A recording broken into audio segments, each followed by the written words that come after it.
Okay, Impact Against All Odds, a rare Friday show.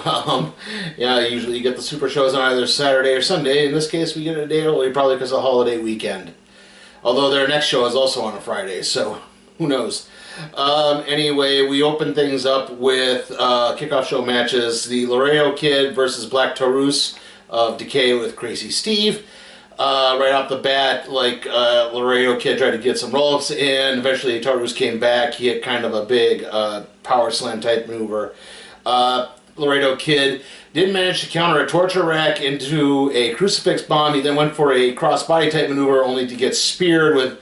it was just this nasty-looking move. I don't know if it was like an Asai moonsault or whatever it was, but Kid just took the full brunt of the horns, right into his chest. It was an ugly, ugly maneuver. It did not work very well at all. Eventually, Taurus hit an avalanche hammer bomb and followed that up with a burning hammer for the 3 count of the victory. Outside of that one really hard move, it was kind of a bog standard match, nothing too spectacular. I mean, it was decent, but not anything to really write home about. After that, we had our second kickoff show match, which was the .combat match for the Digital Media Championship. Rich Swann against Brian Myers. Right off the bat, Myers went under the ring to get some weapons out. He got a keyboard to attack Rich Swann with, but Swann managed to hit a Phoenix Splash off the apron. Eventually, though, Myers got the keyboard and hit cracked Swann with the keyboard, and then give him a chokehold with a tripod leg. He then used a couple power cords to tangle Rich Swann up in the rope. Swann eventually broke free, hit a DVD upon some of the piled up equipment.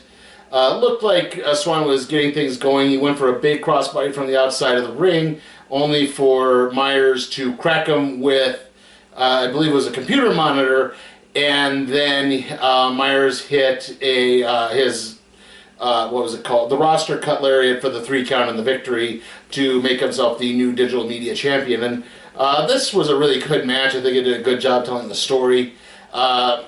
Myers, very underrated. I still am kicking myself for the fact that I didn't realize it was the old Kurt Hawkins, and obviously that's why he was running with Matt Cardona. But still, again, with Cardona injured, it makes sense for Myers to be going after this championship, and it could lead to some new directions now if Cardona comes back at any point. So, like I said, it could be rather interesting. Alright, moving on to the show proper, we opened up with the tag match between the Motor City Machine Guns and Ace Austin and Chris Bay of Bullet Club. Very weird spot that Bullet Club is in now because of what we'll get to later, but Austin and Bay are definitely heels still, obviously, especially with the Motor City Machine Guns. Right off the bat, Austin, I didn't notice when Ace Austin was going to the ring, he was trying to take his glasses off. It got tangled up in his hair. I don't know how that happened. But after that, Shelley did a unique maneuver countering, I believe it was a leapfrog from Chris Bay into an STF. The Motor City Machine Guns hit a back suplex double stomp maneuver. Austin eventually fought back.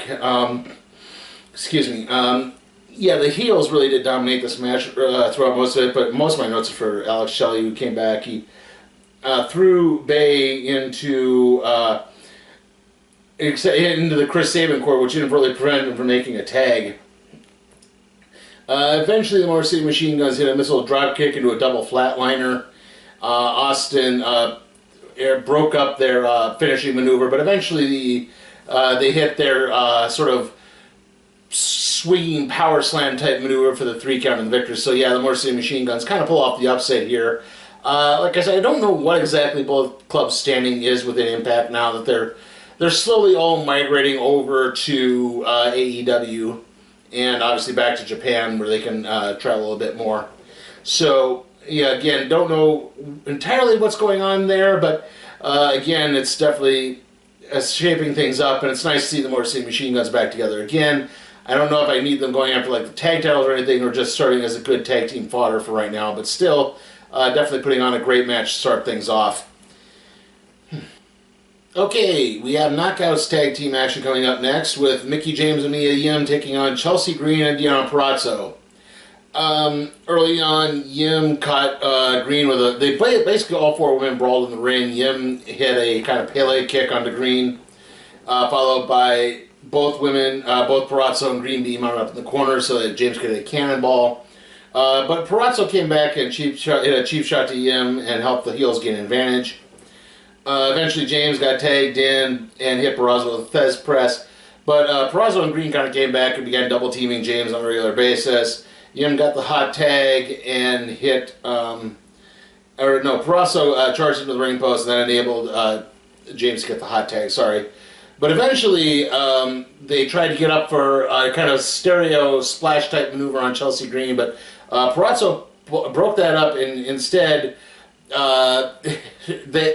Purrazzo and Green tried to hit a double team maneuver. It didn't quite seem to work. It was supposed to be kind of a face buster, spine buster into a neck breaker type maneuver, but Green didn't quite get get into the right position, and so it just landed really awkwardly. But yeah, the heels got the 3 count of the victory, and unfortunately, even though I like all 4 of these women as performers, they did not pull off a good match here. It was really clunky and just. This was unfortunately probably the biggest disappointment of the night in terms of just, very, very meh in terms of the match. After that, we had a little bit backstage where Eddie Edwards is addressing Honor No More. He doesn't want PCO in this 10-man tag match, but Vincent says they needed him, so he instead offered up his spot. And clearly that everyone went with it, but Edwards doesn't want PCO there, so obviously we have dissension being sown in Honor No More right now. After that, we had the X Division Championship match, Speedball Mike Bailey versus Trey Miguel. Miguel hit a torpe after an arm drag. Bailey hit a drop kick after a triangle, followed by a triangle moonsault. At this point, both men wound up injuring each other's knees. Miguel hit a drop kick to the knee. I can't remember what it was exactly that Bailey did, but yeah, they both hit their knees. I believe what happened with Bailey is he went for his double stomp moonsault, but Miguel got the legs up and caught Bailey, in the knee, and that's where his injury came from. And both men began selling a knee injury throughout the whole thing. Bailey eventually hit the flipping knees onto Miguel a couple of times, including one on the apron. Miguel hit a big running head scissors over the top rope off of the apron. Like I said, both men top loading, tried to do a top rope maneuver, kept kind of falling at it, but eventually Bailey hit the back driver for the 3 count of the victory. Yeah, it was basically sell the knee injury the best you can match, and get up, limp around, pull off a couple maneuvers, look like everything's okay, only to then re-injure your knee somehow, or get a drop kick to the knee, which is what followed. But yeah, still a overall very entertaining match. Good X Division stuff. Again, I think Miguel's story has kind of been told right now, so maybe he needs to not get a championship opportunity for a little while. Afterwards, Bailey did say he was throwing out an open challenge for Impact this week, so again, maybe we could start building some new things there. Okay, and our next match is the Knockouts Tag Team Championship match, Rosemary and Taya Valkyrie versus not quite the Influence, as Madison Rayne is injured, so it's Tennille Dashwood and Giselle Shaw. Obviously, some big applaud to Giselle Shaw for coming out as transgender this past week, so more support to her and to what her life is now. So again, big ups there. Right off the bat, Valkyrie hit Shaw with a German suplex off the ropes. Rosemary hit Dashwood with a big side slam.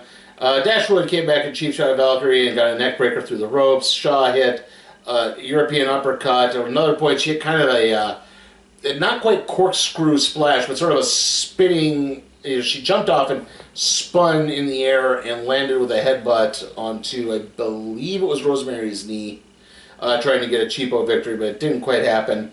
Valkyrie did hit a tornado DDT into a counter tornado DDT into a suplex. Like I said, eventually what happened was Shaw and Dashwood attempted to, they started to set up the Influence's finisher. I cannot remember what it's called now. It's like the selfie stick or something. But because Shaw isn't experienced with the maneuver, she couldn't quite get to it in time. That enabled Valkyrie to fight out it and rolled Dashwood up in a small package for the 3 count of the victory. Afterwards, though, there was a post-match beatdown that occurred, and it seemed like, maybe the Influence are more welcoming of Giselle Shaw into this. And as this happens, though, let's see if I got the Masha Slamovich came out and gave Dashwood a picture, the file with a picture of her with an X through it, so indicating that she's the first target of this new, I guess supposedly new, I haven't seen much of her,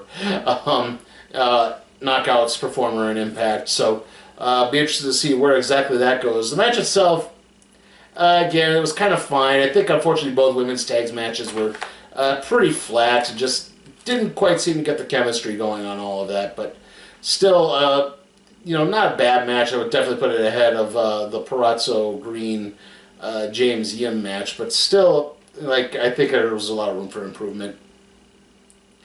And then we have the 10-man tag match between Honor No More, the Good Brothers, America's Most Wanted, and Heath. Right off the bat, during the entrance, Storm poured beer onto Maria Kanellis Bennett. Edwards tried to poke the eye to Luke Gallows, but it just didn't seem to have much of an effect on him. After that, Heath came in and he hit Edwards with a power slam. The crowd really wanted PCO, but Edwards was just reluctant to tag him in before finally PCO blind tagged, and Edwards was just not happy with it. PCO hit a couple of big maneuvers, but then Taven blagged in before he could hit his big Swanton maneuver. Again, PCO blind tagged in, but then Edwards blind tagged in. Eventually, Kenny King was in the ring with AMW. It seemed to get the upper hand. It got PCO to try to get up to get hit, the Swanton. I can't remember what PCO's finisher was called on James Storm, but instead PCO elected to dive out of the ring and take out all the other opponents.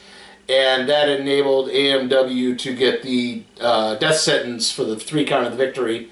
Yes, James Storm hitting the death sentence for the first time in, dear Lord, far too long. And, really shouldn't be doing that because he's too big. He can't do that sort of flying leg drop anymore.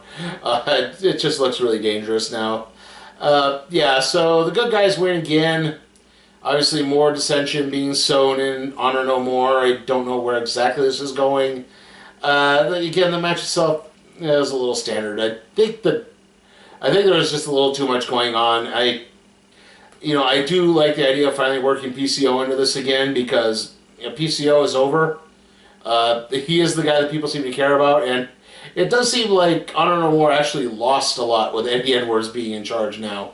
Like, when they first showed up, they were cool and badass, and now they're kind of like, flailing around, and something seems a little off with that. So, again, rather interesting there.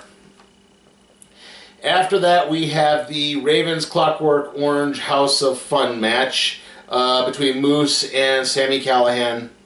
Raven joined the commentary for it, but I could barely understand what he was saying. The audio was not good on this show, unfortunately. It was very muffled. Had to turn the volume up a lot. He did say that Sammy made the match a bit more fun. Right off the bat, Moose actually did not come out for his entrance. With the lights were out, he slipped into the ring so he could hit Callahan with a quick spear. He set up a table, but Callahan came back and backdropped Moose through it.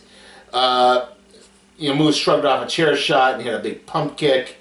Callahan flipped off the crowd when they started chanting ECW.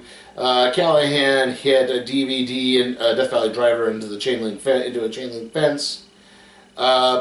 Eventually, both men got slammed through a door. They fought with the pieces of the door, banking each other in the head a lot, which, again, not the greatest. Callahan countered a power bomb and took a staple gun to Moose's crotch, which he sold like a champ. Basically, then boxes of glass got poured all over the ring. This is a big setup. Moose got slammed to it. He looked like Callahan was going for another maneuver. However, then the cameraman got in the ring and hit a low blow on Callahan and took off the mask to reveal that it was in fact Steve Macklin. I don't know why Steve Macklin was suddenly attacking Sammy Callahan, but he was. And he got Callahan a testicular claw, hit him with a big maneuver, and then enabled Moose to get the spear at the 3 count of the victory. Kind of makes sense given that, Callahan won the Monster's Ball, so you probably have Moose win the next hardcore match just to kind of even things out a little bit. But overall, the match was fairly fun. Again, I didn't really like the unprotected headshots.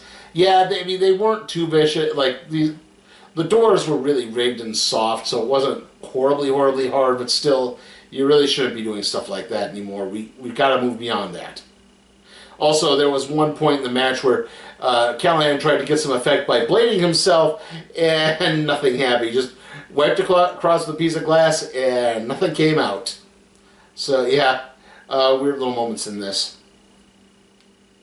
Okay, before we get into our last 2 matches, there's one thing I know I forgot to mention about the 10-man tag, and that is the Good Brothers being babyfaces even though they're still technically in Bullet Club. So again, I don't know where exactly the standing with Bullet Club and Impact is, because it does seem like they're still coming out in the paraphernalia and everything, and Bay and Austin call themselves the Inevitable Club, but still, it's just like, okay, half the group is acting like heels now, and half the group is acting like baby faces. So, yeah, again, it's just a little confusing there. Anyway, up next, it's the Knockouts Championship match. Jordynne Grace versus Tasha Steelz. Right off the bat, Steelz went for a chop block. Grace managed to fight back a little bit, but then went after Savannah Evans, who interfered. That actually allowed Steelz to get back into the match a little bit. Grace came back with a spine buster. Again, Evans got at that point Steelz sold an injury, and that enabled Savannah Evans to get involved and wrap Grace's knee around the ring post. Again, knee injuries. Steelz hit multiple drop kicks to Grace's knee. Grace came back, hit a torture rack slam. Steelz managed to come back. She fought out and hit a springboard bulldog. Grace fought back again, got up for the muscle buster. Evans was distracting the ref, so that enabled Steelz to recover quickly, just quick enough to hit a cutter. Only got a 2 count on it. At that point, Grace threw Evans into Steelz and hit the Grace driver for the 3 count in the victory after that. Overall, this was a really good match. It did a really good job. This was a much better match, I think. I'd say probably second best match of the night. Like I said, just in terms of telling a good story, getting everything set up. Yet you weren't entirely sure that Steelz was going to win, but it looked like there were a few times it could have happened, especially with how much Evans was interfering. So, again, I think that did a good job. It made Steelz still look credible, even though there is a considerable size difference. But still, it looked really good, and, Grace, like I said, good storytelling, good drama, good everything in the match. So good, solid fun, really enjoyable. And after that, we had our main event, the Impact World Championship match, Josh Alexander versus Joe Doring of Violent by Design. Right off the bat, Doring slapped Alexander upside the head. Alexander came back, managed to hit a crossbody through the ropes, but then got drilled with a big boot. Doring really dominated early on in this match.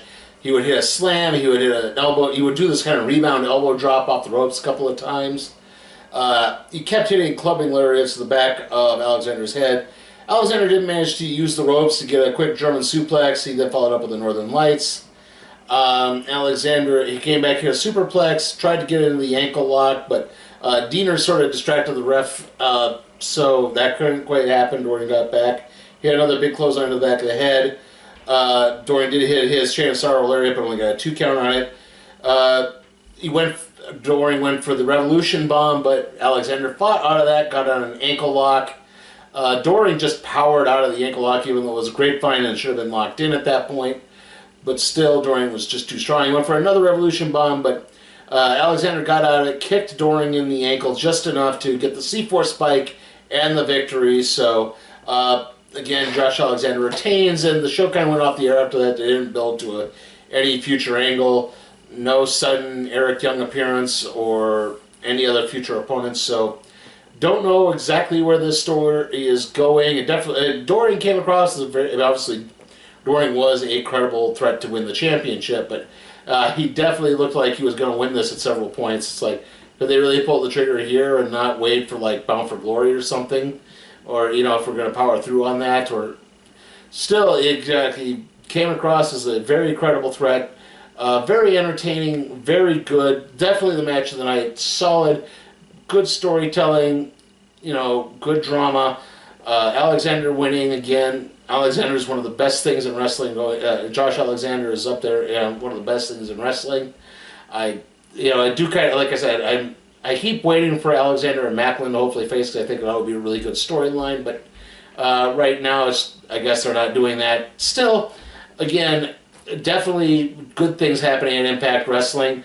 The show overall, though, could get hit or miss. Like I said, unfortunately, the tag matches and the women's tags in particular were just not particularly good. They were very bog standard outside of the, on the men's side, the first tag match with Bullet Club and the Motor City Machine Guns was great, but other than that, it just, it was really, the 10-man was just really flat, unfortunately. Just, again, didn't really spark too much of an interest. My mind started to wander. And, like I said, it happened the same with the women's tag matches as well. So, again, I can't really give the show that too high an overall grade, but I am going to give it a very solid B. It was very enjoyable, and again, Money in the Bank tomorrow is going to have something to really work up to. I mean, I don't even know how much that's going to work, but then again, you're never too sure with these things. Some matches look good on that. And obviously, like I said, WWE Money in the Bank is the next show after that. The next review is hopefully going to be Thor: Love and Thunder, and then the random trade review on Spider-Man Breakout. So, see you all next time.